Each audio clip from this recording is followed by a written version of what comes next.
जय Bhim India news में मैं सृष्टि असाटी आपका स्वागत करती हूं। आइए नजर डालते हैं आज की कुछ खास खबरों पर। रायगढ़ जिले के पेन तालुका के नवघर कोलीवाड़ा में गांव पंच समिति द्वारा 3 परिवारों को जमीन पर पटकने का चौंकाने वाला मामला सामने आया है, जिसके चलते पीड़ित परिवारों द्वारा न्याय की मांग को लेकर जिला कलेक्टर के कार्यालय के सामने धरना आंदोलन किया गया।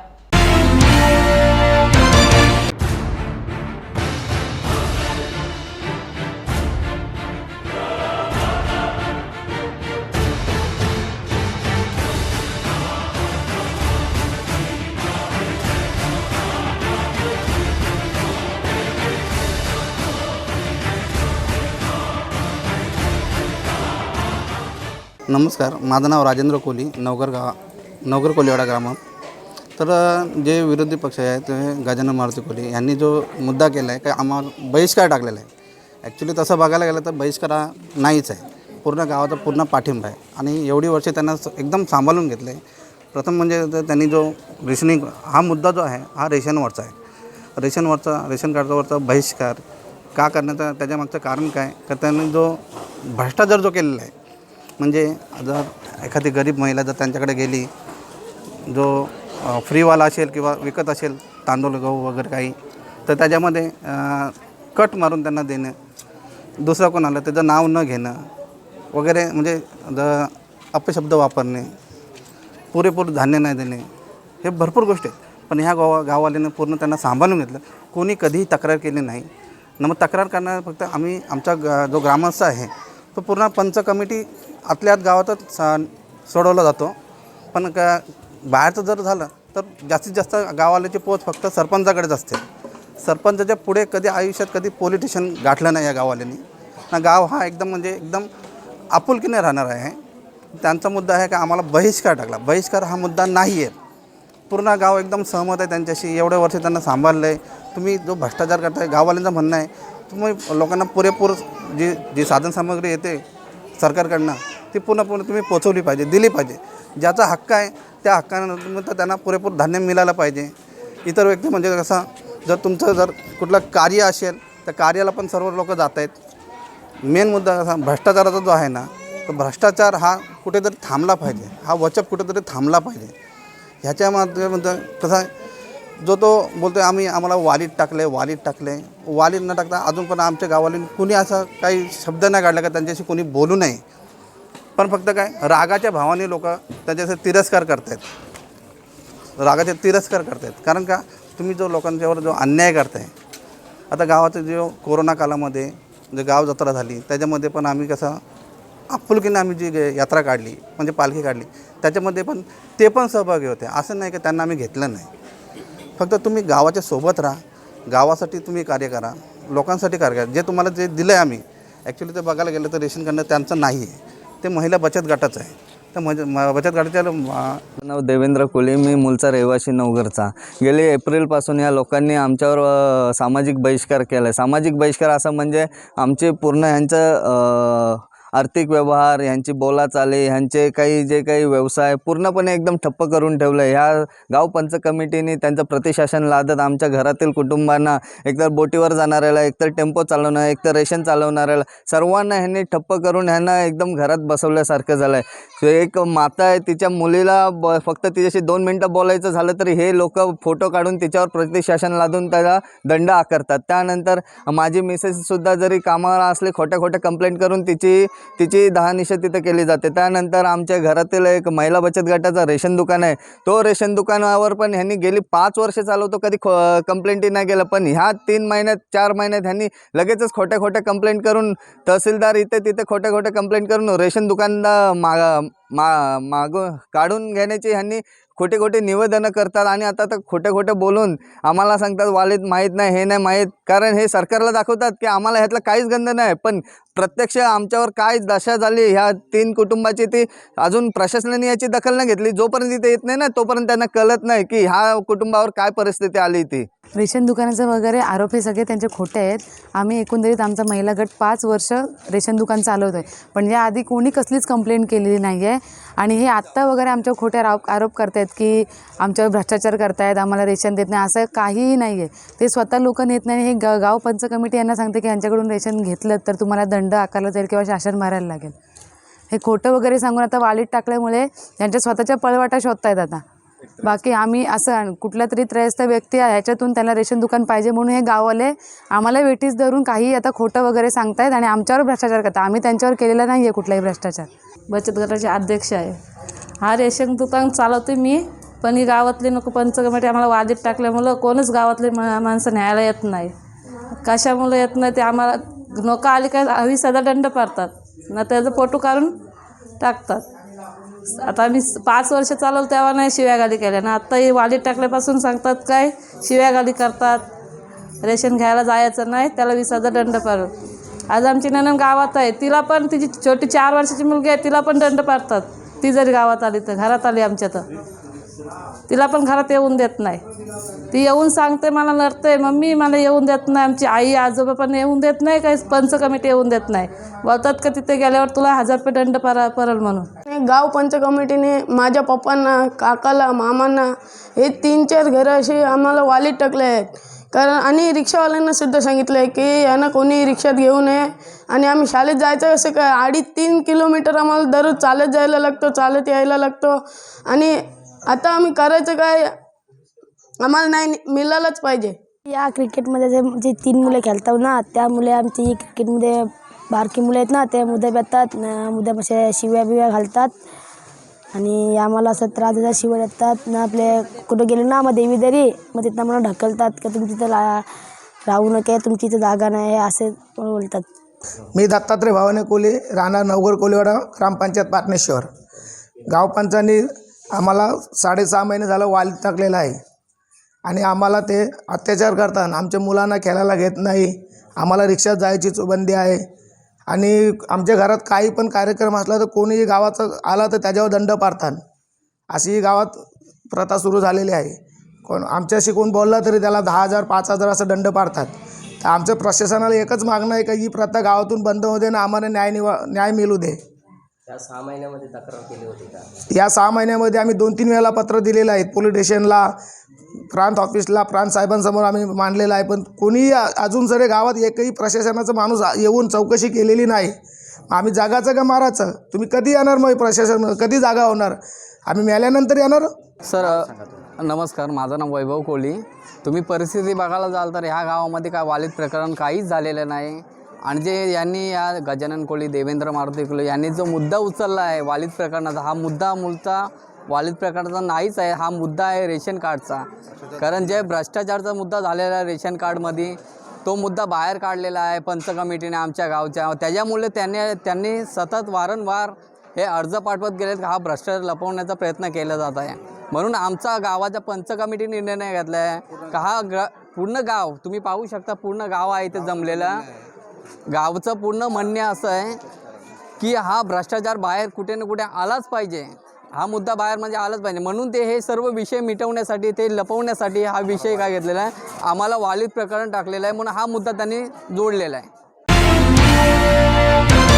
अमरावती में बंद की पृष्ठभूमि में तोड़फोड़ की कुछ घटनाएं सामने आई है, जिसके चलते पुलिस आयुक्त कार्यालय द्वारा दंड प्रक्रिया संहिता की धारा 144, 1, 2 और 3 के तहत संचारबंदी आदेश लागू किया गया है।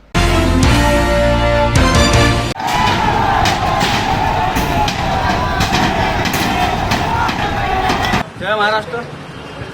काल काही मुस्लिम लोकांनी मोर्चा काढला, रजा अकादमीच्या नेतृत्वात एक मोर्चा काढला होता। मोर्चे आम्ही पण काढलेले आहे आणि आम्ही असं काही हिंसक वळण कधी आमच्या मोर्चाला लागलेलं नाही आहे। परंतु काल त्या मोर्चात आमच्या काही हिंदू लोकांच्या दुकानाला यांनी तोडफोड केली।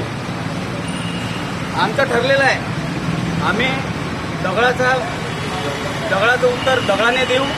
आज त्यांनी काल 1 फोडलं होतं, आज आम्ही 3 फोडले। हा विषय असाच चालणार आहे। जय हिंद, जय महाराष्ट्र। जय भवानी, जय शिवाजी, जय भवानी, जय शिवाजी, हर हर महादेव, हर हर महाराष्ट्र नवनिर्माण सेनेचा महाराष्ट्र नवनिर्माण सेनेचा अभिनेत्री कंगना रनौत के खिलाफ कोल्हापुर में शिवसेना की ओर से ऐतिहासिक बिंदु चौक यहां उनका पुतला जलाकर उनके खिलाफ नारेबाजी की। साथ ही महिलाओं ने उनके पोस्टर पर चप्पल मारकर अपना रोष व्यक्त किया।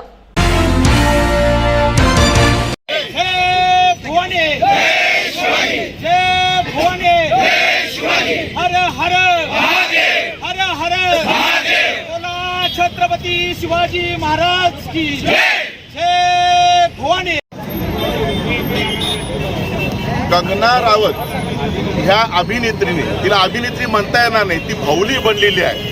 ह्या नीच आणि निर्लज्ज स्त्रीने, ह्या स्त्रीच्या नावावर धब्बा असलेल्या बाईने देशाचा अवमान केलेला आहे। देशाला ज्यांनी स्वातंत्र्य मिळवून दिलं त्यांचा घोर अपमान केलेला आहे आणि म्हणून तिचा निषेध करण्याच्या शिवसेने वतीने ऐतिहासिक बिंदू चौकामध्ये आज तिचा पुतळा दहन केलेला आहे। तिने स्वतःचं तारतंत्र बाळगावं, कुणाची भावली बनू नये अशी शिवसेनेची अपेक्षा आहे। भविष्यात ही नुसती झाकी। विपक्ष के नेता देवेंद्र फडणवीस ने महाराष्ट्र में हुए दंगों को एक सुनियोजित साजिश बताया। देवेंद्र फडणवीस ने कहा कि घटना के बाद त्रिपुरा में हुई हिंसा है, लेकिन वहां कोई हिंसा नहीं हुई है। इस प्रकार की बात उन्होंने कही। साथ ही उन्होंने महाराष्ट्र में मोर्चा न लगाने और शांति बनाए रखने की अपील की है। त्रिपुरा में जो घटना घटी ही नहीं, उसके ऊपर जिस प्रकार से दंगे महाराष्ट्र में हो रहे हैं, ये बिल्कुल गलत है।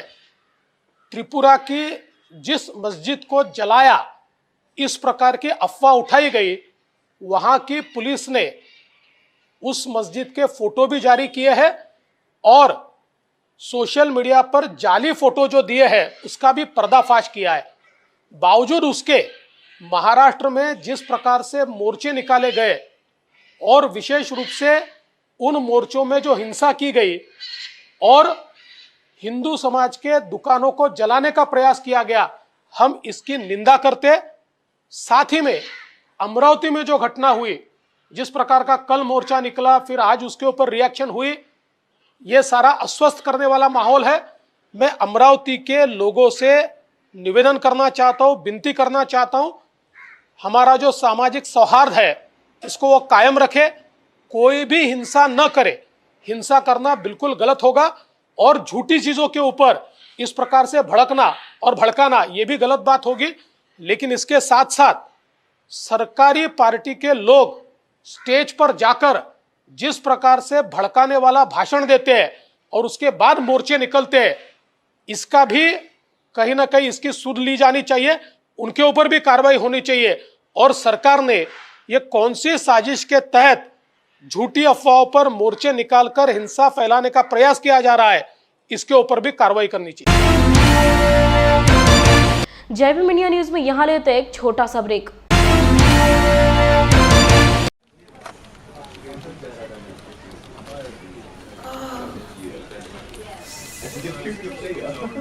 सर एक फाइल देना प्लीज।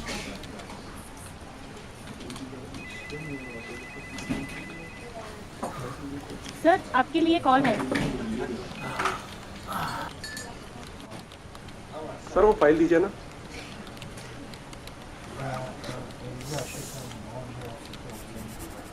बॉस ने मीटिंग बुलाई।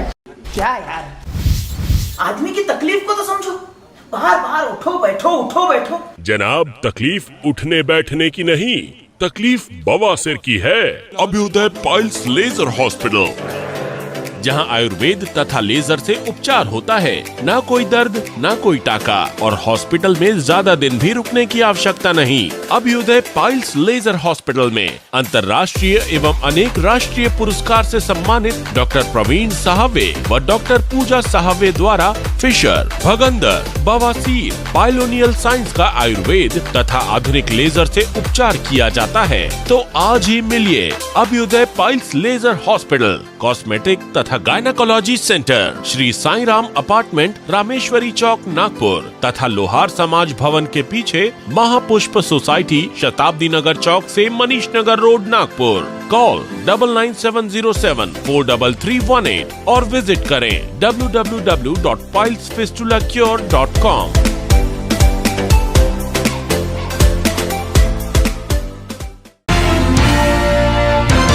आंदोलन करने का अधिकार है, लेकिन अगर आंदोलन हिंसक रूप ले लेता है तो यह सही नहीं है। लोगों को शांत रहने की बात करते हुए सरकार हिंसा के लिए जिम्मेदार लोगों के खिलाफ कार्रवाई करे।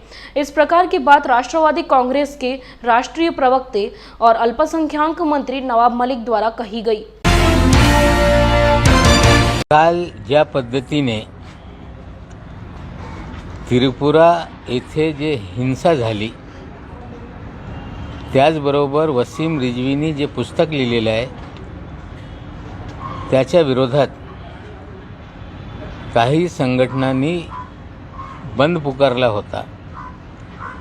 या दरम्यान नांदेड असतील या इतर ठिकाणी काही हिंसा झालेली आहे। या हिंसेचा आम्ही कठोर शब्दात निंदा करतो। जे कुठलीही संघटना असे लोकांना आव्हान करताय, त्यांची जबाबदारी असते की आंदोलन करणे किंवा निषेध दर्शवणे हे लोकांचा अधिकार आहे। पण अनगाइडेड मिसाईलसारखा आव्हान करणं आणि त्याच्यावर नियंत्रण नसणे हे योग्य नाही। जे कोणी आंदोलन पुकारत असतील त्यांनी नियोजित पद्धतीने आंदोलनं झाली पाहिजे, त्याच्यातून हिंसा होणार नाही याची दक्षता घेणे हे लोकांची जबाबदारी असते।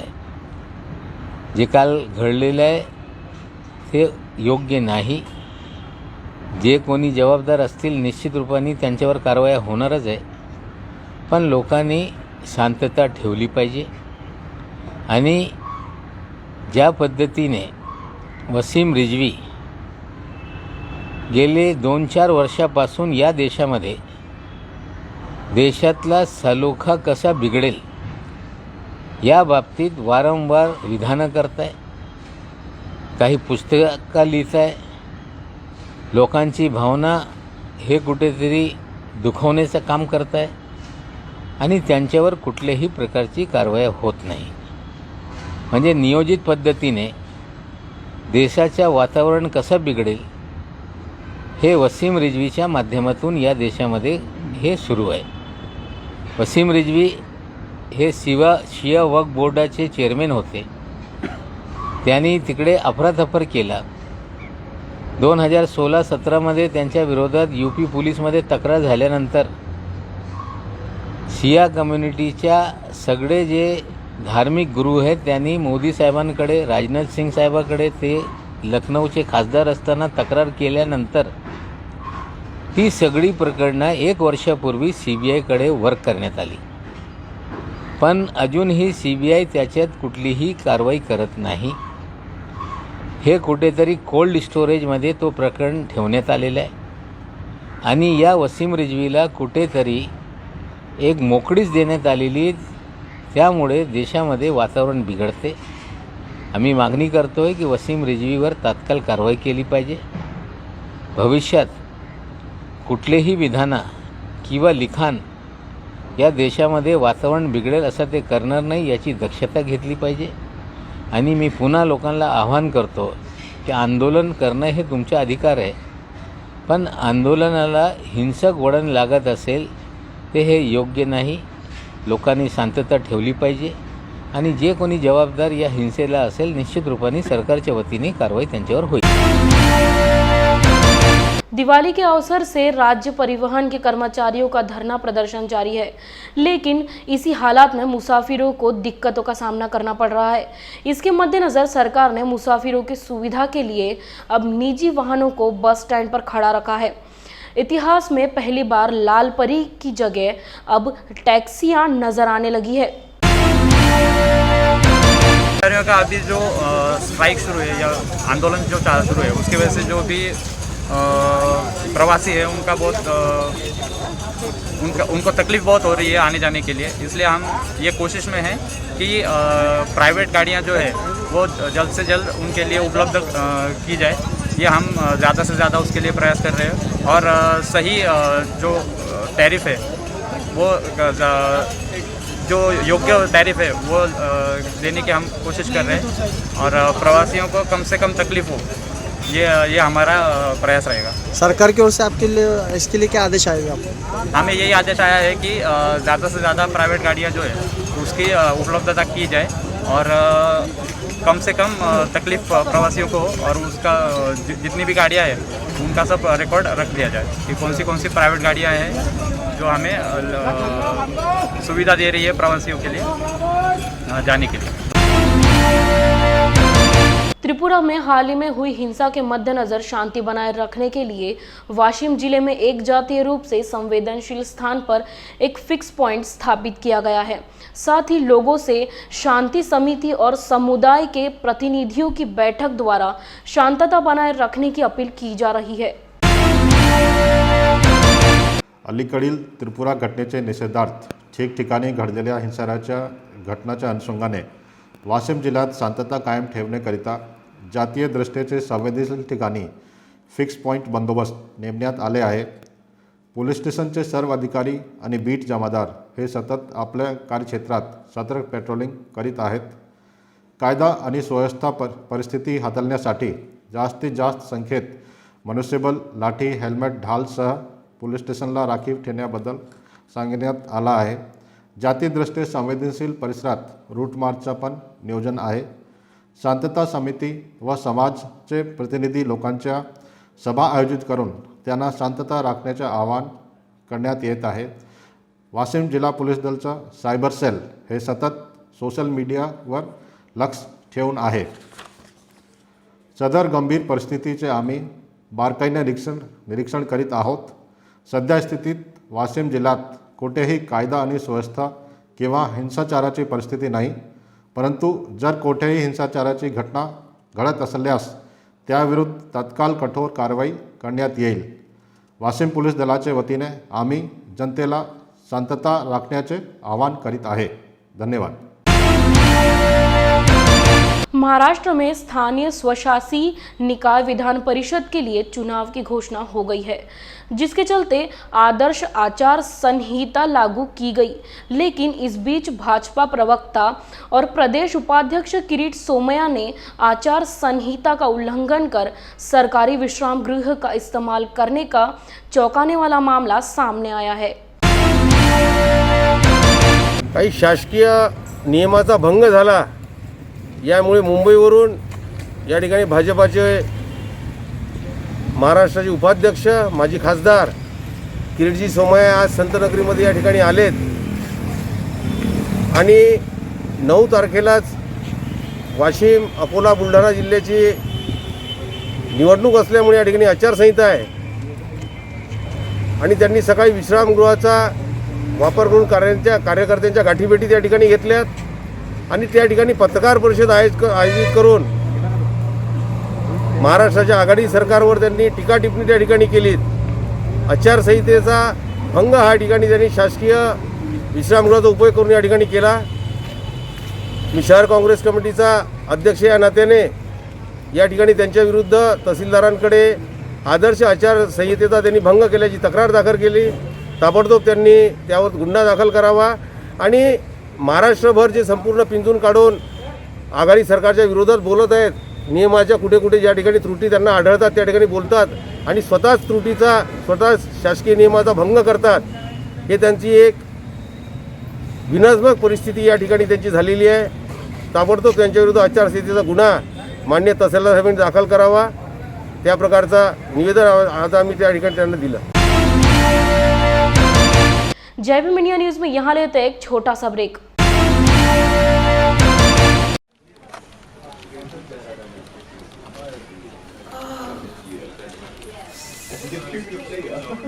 सर एक फाइल देना प्लीज।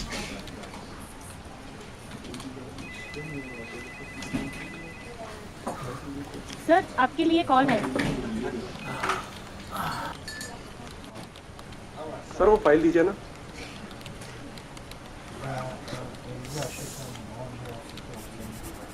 बॉस ने मीटिंग बुलाई। क्या यार, आदमी की तकलीफ को तो समझो। बाहर बाहर उठो बैठो। जनाब, तकलीफ उठने बैठने की नहीं, तकलीफ बवासीर की है। अभ्युदय पाइल्स लेजर हॉस्पिटल, जहां आयुर्वेद तथा लेजर से उपचार होता है। ना कोई दर्द, ना कोई टाका, और हॉस्पिटल में ज्यादा दिन भी रुकने की आवश्यकता नहीं। अभ्युदय पाइल्स लेजर हॉस्पिटल में अंतर्राष्ट्रीय एवं अनेक राष्ट्रीय पुरस्कार से सम्मानित डॉक्टर प्रवीण साहवे व डॉक्टर पूजा साहवे द्वारा फिशर, भगंदर, बवासीर, पाइलोनियल साइंस का आयुर्वेद तथा आधुनिक लेजर से उपचार किया जाता है। तो आज ही मिलिए Abhyudaya piles laser hospital, cosmetic तथा gynaecology centre, Shri Sai Ram apartment, Rameshwari चौक, नागपुर तथा लोहार समाज भवन के पीछे महापुष्प सोसाइटी, शताब्दी नगर चौक से मनीष नगर रोड, नागपुर। कॉल 9970743318 और विजिट करें www.pilesfistulacure.com।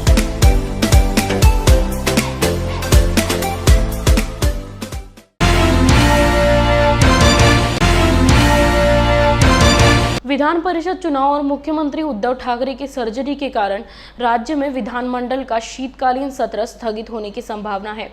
साथ ही सम्मेलन दिसंबर के अंत में या जनवरी में होने की उम्मीद है। इसके अलावा अधिवेशन नागपुर में होने की बजाय मुंबई में आयोजित किया जाएगा।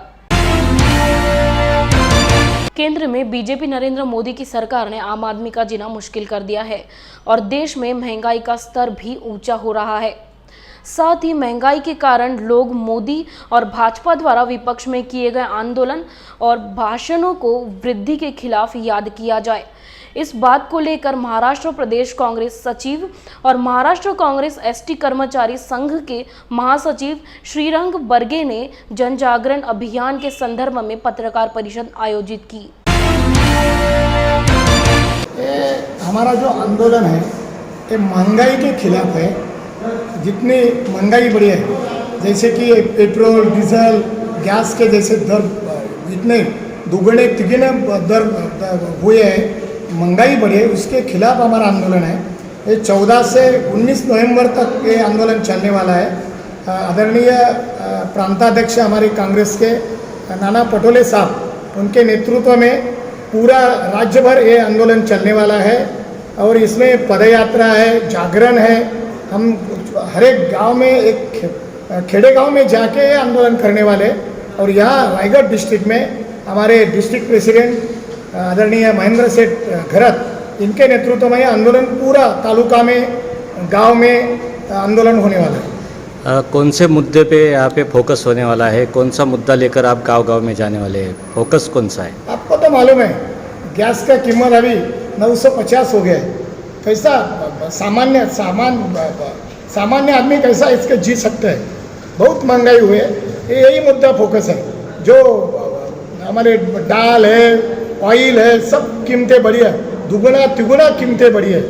अभी गैस का कीमत बढ़ा है, इसलिए सब लोगों के ऊपर इसका असर हो रहा है। ये सब महंगाई के खिलाफ हमारा ये जन आंदोलन है। मोदी सरकार को लेकर क्या नारा देने वाले हैं आप इसमें? विशेष नारा मोदी सरकार हटाओ, इतना ही हमारा नारा है। ये मोदी सरकार तो बोलेगा तो महंगाई का भस्मासुर है नरेंद्र मोदी, उनके खिलाफ हमारा ये आंदोलन है। खऱ्या अर्थानं मोदी सरकार विरोधात जनतेमध्ये अतिशय तीव्र असंतोष आहे।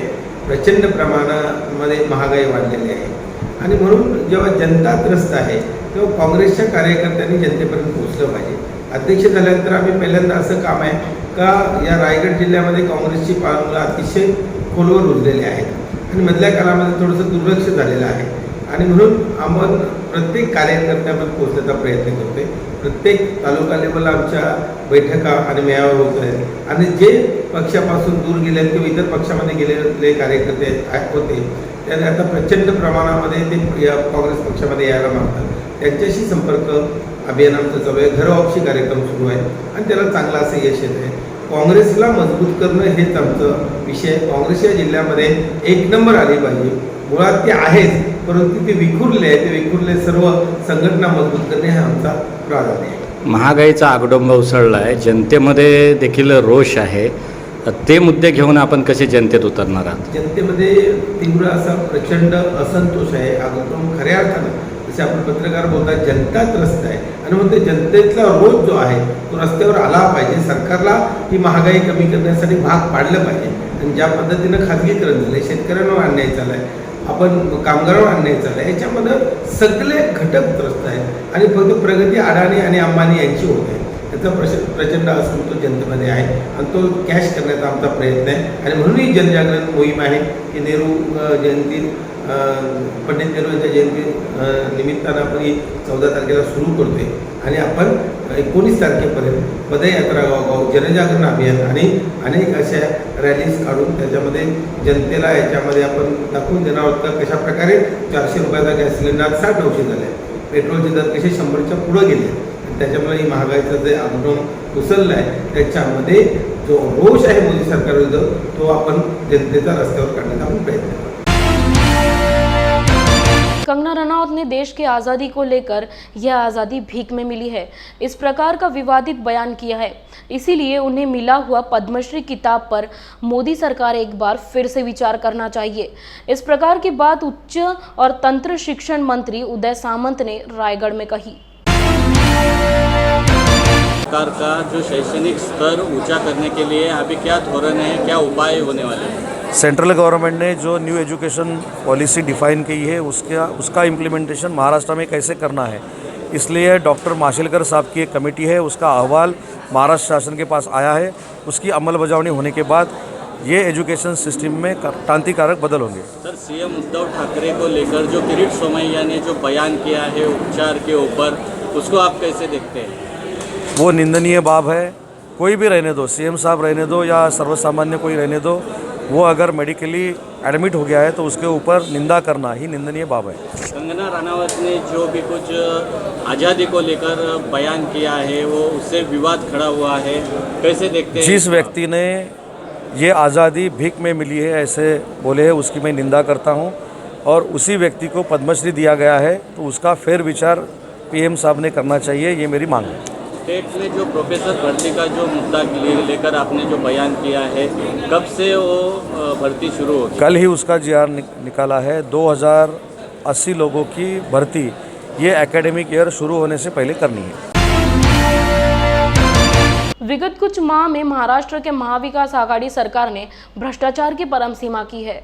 इसीलिए मुख्यमंत्री उद्धव ठाकरे सरकार में कार्यरत दर्जनों मंत्री विभिन्न भ्रष्टाचार में लिप्त है, जिसके चलते मुख्यमंत्री उद्धव ठाकरे अलीबाबा व उनके 40 मंत्री चोर होने का गंभीर आरोप भाजपा के पूर्व सांसद किरीट सोमैया ने पत्रकार परिषद में लगाया. ठाकरे पवार सरकारचे अर्धा डझन नेते मंत्र्यांचे नवीन घोटाळे बाहेर आले आहेत.